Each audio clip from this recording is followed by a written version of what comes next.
मैं कौन हूँ? भगवान रमन महर्षि के उपदेश। परिचय। मैं कौन हूँ आत्म अन्वेषण से जुड़े प्रश्नोत्तर का संग्रह है। ये प्रश्न 1902 में श्री शिव प्रकाशम पिल्लई द्वारा भगवान रमन महर्षि से पूछे गए थे। भगवान उस समय विरूपाक्ष गुफा में मौन अवस्था में थे। उन्होंने प्रश्नों का उत्तर लिख कर दिया। प्रश्नों का उत्तर का संग्रह सर्वप्रथम 1923 में श्री पिल्लई द्वारा नानायार शीर्षक से प्रकाशित कराया गया। बाद में यह कई बार अनेक भाषाओं में प्रकाशित हुआ। मैं कौन हूँ में भगवान रमन महर्षि से पूछे गए 28 प्रश्न और उनके उत्तर हैं। सभी जीव दुख रहित शाश्वत सुख की इच्छा रखते हैं तथा हर किसी में देखा गया है कि उसे स्वयं के प्रति सर्वाधिक प्रेम होता है। सुख ही प्रेम का कारण है।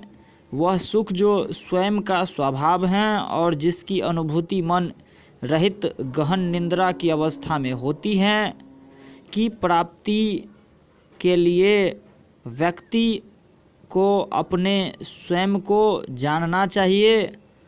उसके लिए मैं कौन हूँ का ज्ञान विचार ही प्रमुख साधन है। मैं कौन हूँ? भगवान रमन महर्षि। पहला प्रश्न, मैं कौन हूँ?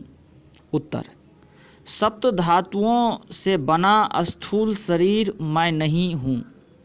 शब्द, स्पर्श, रूप, रस, गंध इन पांचों विषयों को पृथक ग्रहण करने वाले क्रमशः कर्ण, त्वचा, नेत्र, जिह्वा और नासिका ये पांचों ज्ञानेंद्रियां भी मैं नहीं हूँ।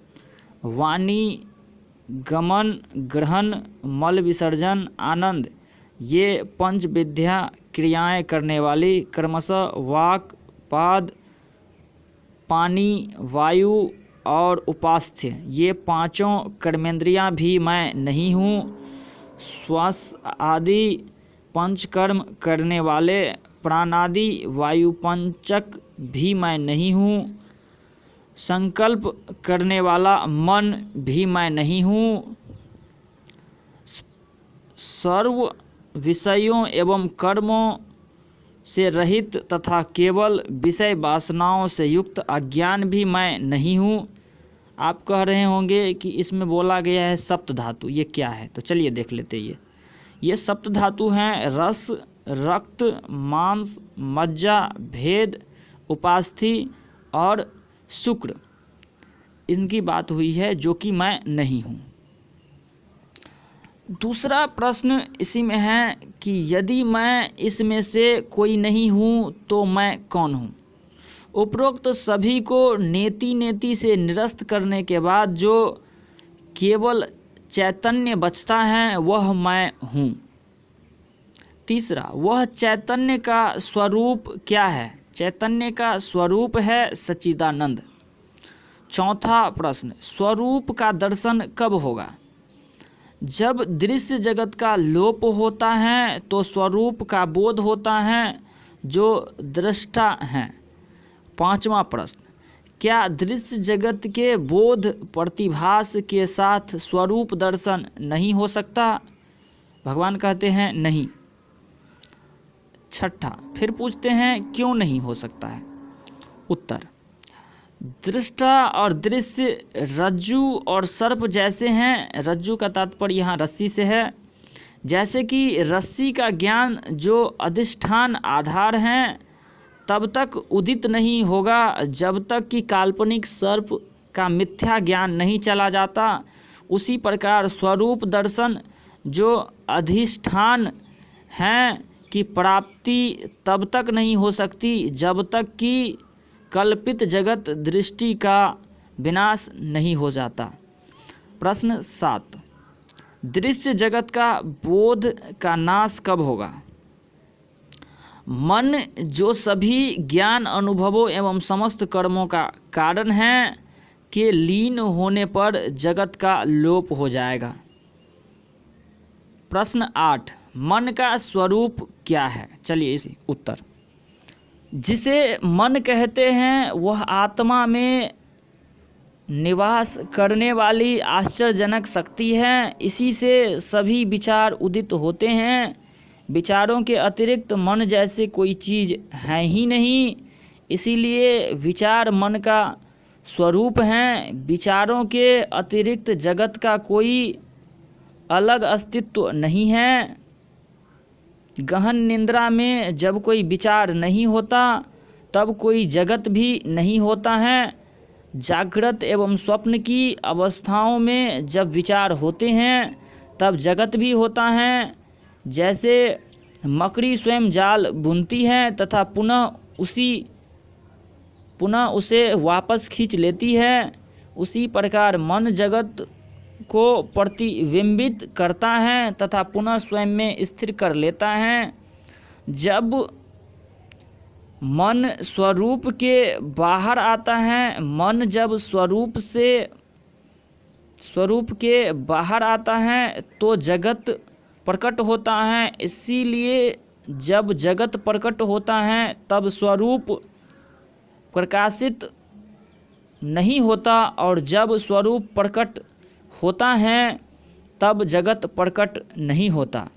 जब कोई मन के स्वरूप की खोज करता है तो मन विलुप्त हो जाता है और आत्मा ही रह जाता है।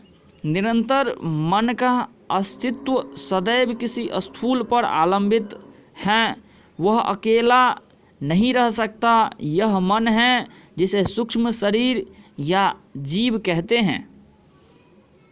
प्रश्न 9, मन के स्वरूप को समझने के लिए अन्वेषण का पथ क्या है?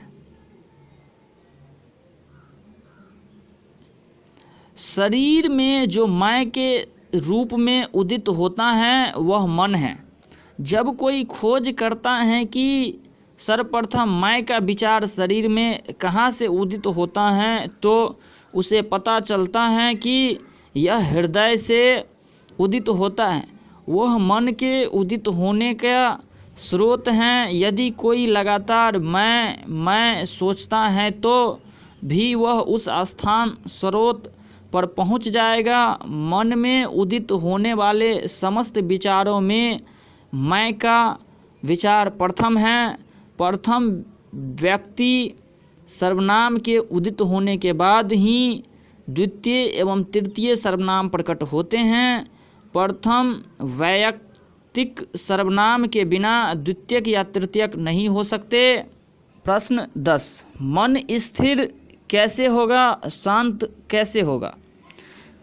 मैं कौन हूँ के अन्वेषण द्वारा ही मन शांत होगा। मैं कौन हूँ का विचार सभी अन्य विचारों को नष्ट कर देगा तथा जिस प्रकार सब जलने के लिए प्रयुक्त ठंडा अंत में स्वयं भी जल जाता है, जिस प्रकार सब जलाने के लिए प्रयुक्त डंडा अंत में स्वयं भी जल जाता है, उसी प्रकार स्वयं भी नष्ट हो जाता है, तब वहाँ स्वरूप दर्शन होता है।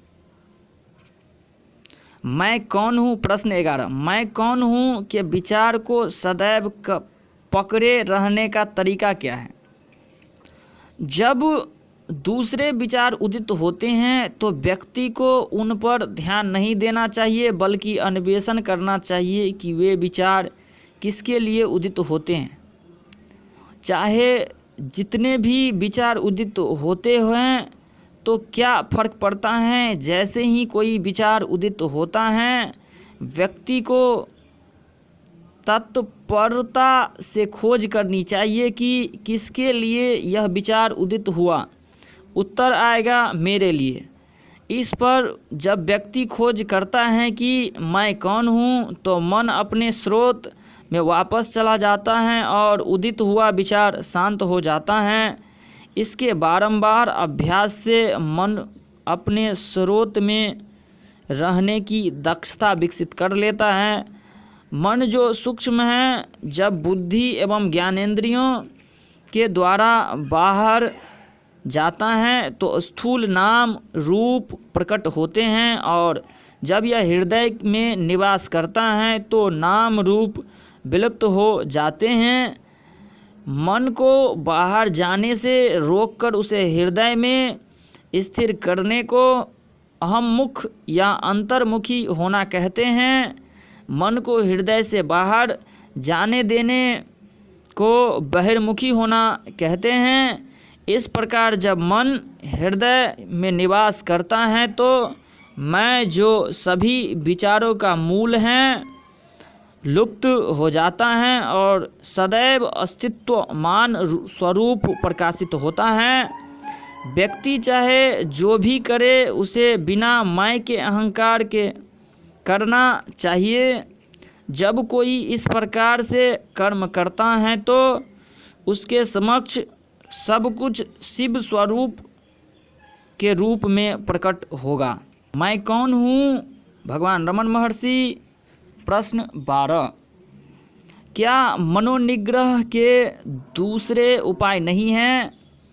आत्मविचार के अतिरिक्त कोई उपयुक्त उपाय नहीं है। यदि दूसरे उपायों से मन नियंत्रण का प्रयास किया जाता है तो लगता है कि मन नियंत्रित है, किंतु वह पुनः प्रकट हो जाता है।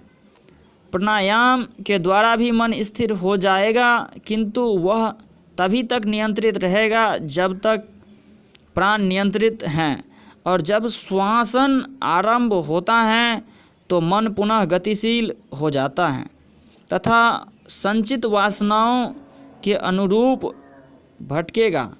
मन और प्राण दोनों ही का स्रोत एक ही है। निश्चित ही विचार मन का स्वरूप हैं। मैं का विचार मन का प्रथम विचार हैं और यही अहंकार हैं। जहाँ से अहंकार उत्पन्न होता है वहीं से श्वसन भी आरंभ होता है।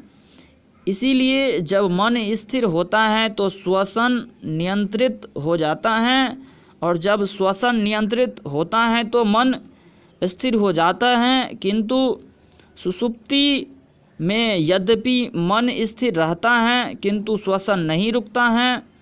यह ईश्वरीय इच्छा के कारण है ताकि शरीर सुरक्षित रहे और लोग यह नहीं समझे कि यह मर गया है। जागृत एवं समाधि की अवस्थाओं में जब मन स्थिर हो जाता है तो श्वसन नियंत्रित रहता है।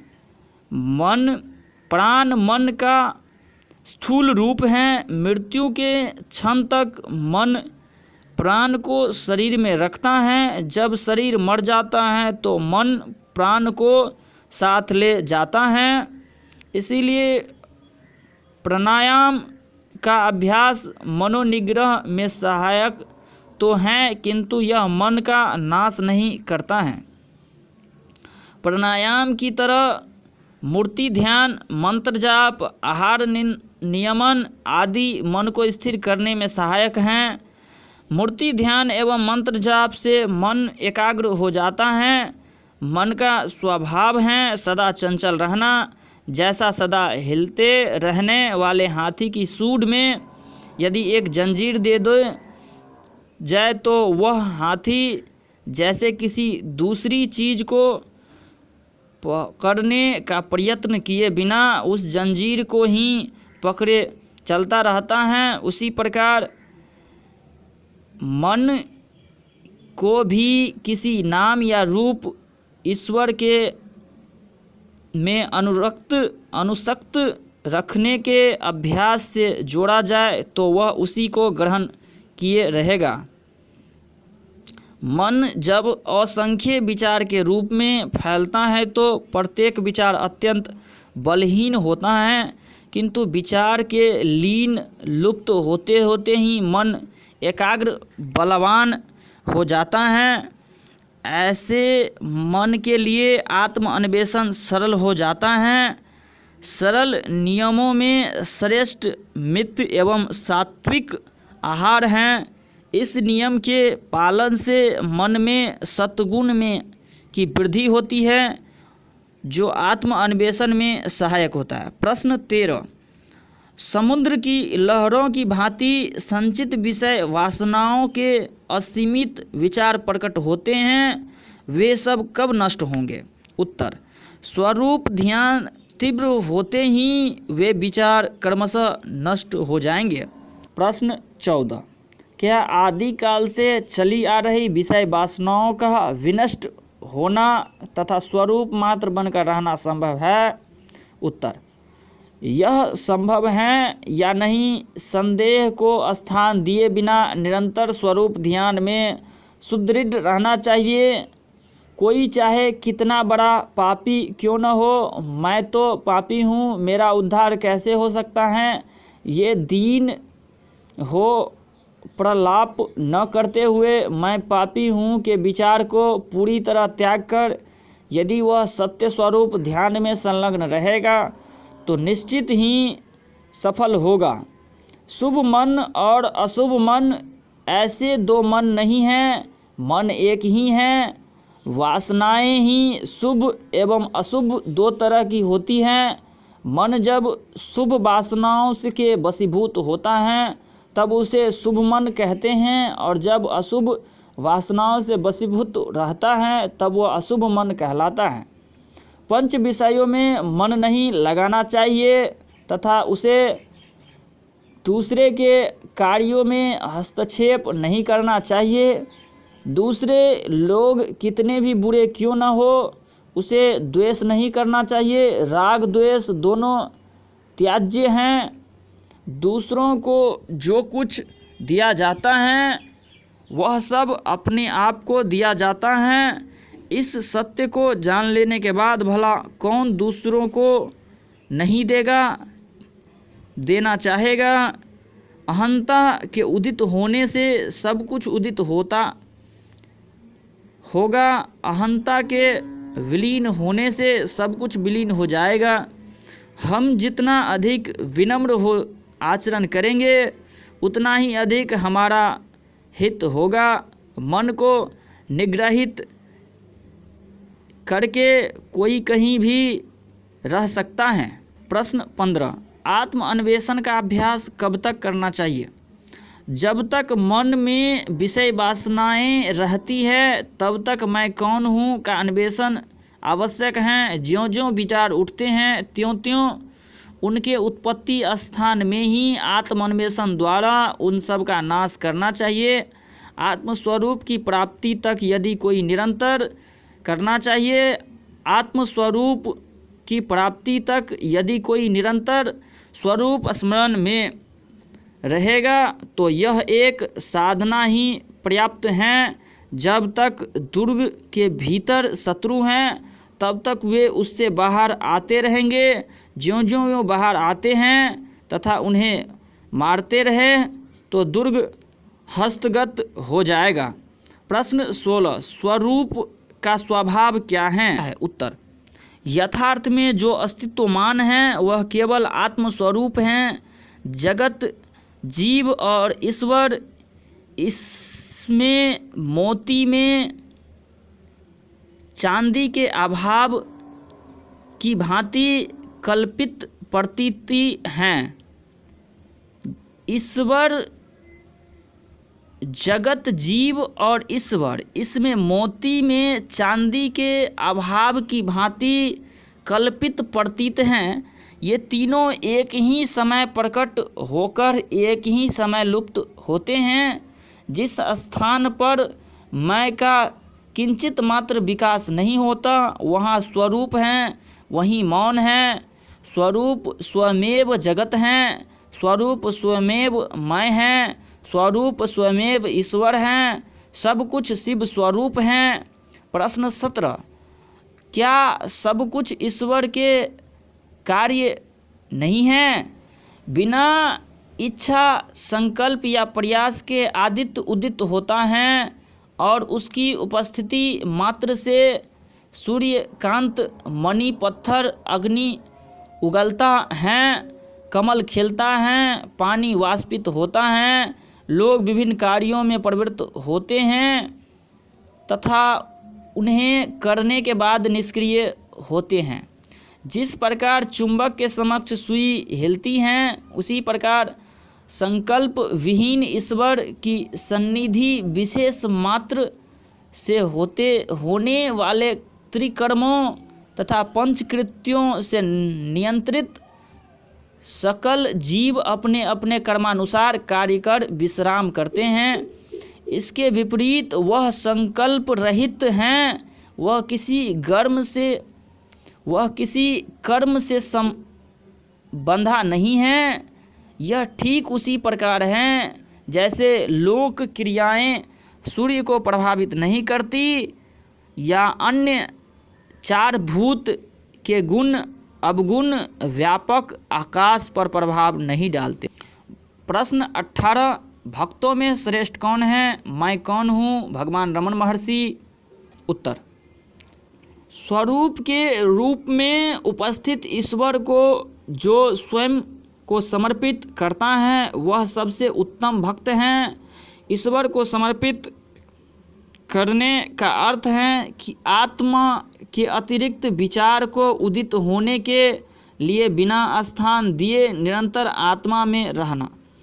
ईश्वर के ऊपर जो भी भार फेंके जाते हैं वह उनको वहन करता है। जब परमेश्वर शक्ति सकल चीज़ों को संचालित करती है तो अपने आप को उसके बिना समर्पित किए क्यों हम निरंतर विचार द्वारा चिंता करते हैं कि क्या करना और किस प्रकार करना चाहिए। हम जानते हैं कि रेलगाड़ी सभी बोझ ले जाती हैं, इसीलिए उसके भीतर प्रवेश के उपरांत हमें छोटा भार रेलगाड़ी में रखकर आराम अनुभव करने की जगह तकलीफ सहते हुए अपना सामान सिर पर क्यों लादे रहना चाहिए? मैं कौन हूँ? भगवान रमण महर्षि। प्रश्न 19, वैराग्य क्या है? जैसे ही विचार उदित होते हैं उन्हें उनके जन्म स्थान पर बिना उनका कोई चिन्ह छोड़े तुरंत नष्ट कर देना वैराग्य है। अच्छा, चार भूत क्या है? ये हम पिछले प्रश्न में चर्चा कर रहे थे। तो चार भूत है पृथ्वी, जल, अग्नि और वायु। जैसे एक गोतेखोर अपने कटी पर एक पत्थर बांधे समुद्र के तल पर तैरता है तथा वहाँ से मोती प्राप्त करता है, उसी प्रकार हम में से प्रत्येक को वैराग्य द्वारा अपने स्वयं के भीतर गोता लगाना चाहिए तथा आत्म रूप मोती प्राप्त करना चाहिए। प्रश्न 20, क्या ईश्वर या गुरु किसी जीव को मुक्ति नहीं दे सकते? ईश्वर या गुरु केवल मुक्ति का मार्ग दिखलाएंगे, वे स्वयं जीव को मुक्ति की अवस्था में नहीं ले जा सकते। वास्तव में ईश्वर एवं गुरु भिन्न नहीं हैं। जिस प्रकार चीते के जबड़े में आया शिकार बाहर नहीं निकल पाता, उसी प्रकार जो गुरु की अनुकंपा दृष्टि की परिधि में आ गए हैं वे नष्ट नहीं होंगे बल्कि गुरु द्वारा रक्षित होंगे। यद्यपि हर किसी को ईश्वर या गुरु द्वारा दर्शाए गए मार्ग पर स्वयं प्रयत्न करना एवं मुक्ति प्राप्त करनी चाहिए। स्वयं को स्वयं के ज्ञान चक्षु द्वारा जानना हो।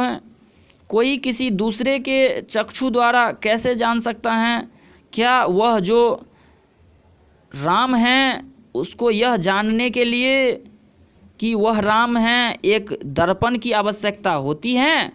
प्रश्न 21, मुक्ति की इच्छा रखने वाले को क्या तत्वों का अन्वेषण करना चाहिए? उत्तर, जिस प्रकार कोई कूड़े को फेंकना चाहता है तो उसे उसका विश्लेषण करने या यह देखने के लिए कि वह क्या है की आवश्यकता नहीं होती, उसी प्रकार जो अपने स्वयं को जानना चाहता है तो उसे स्वरूप को ढकने वाले तत्वों को निरस्त करने के स्थान पर उसकी संख्या गिनने या उसकी विशेषताएं जानने की आवश्यकता नहीं है।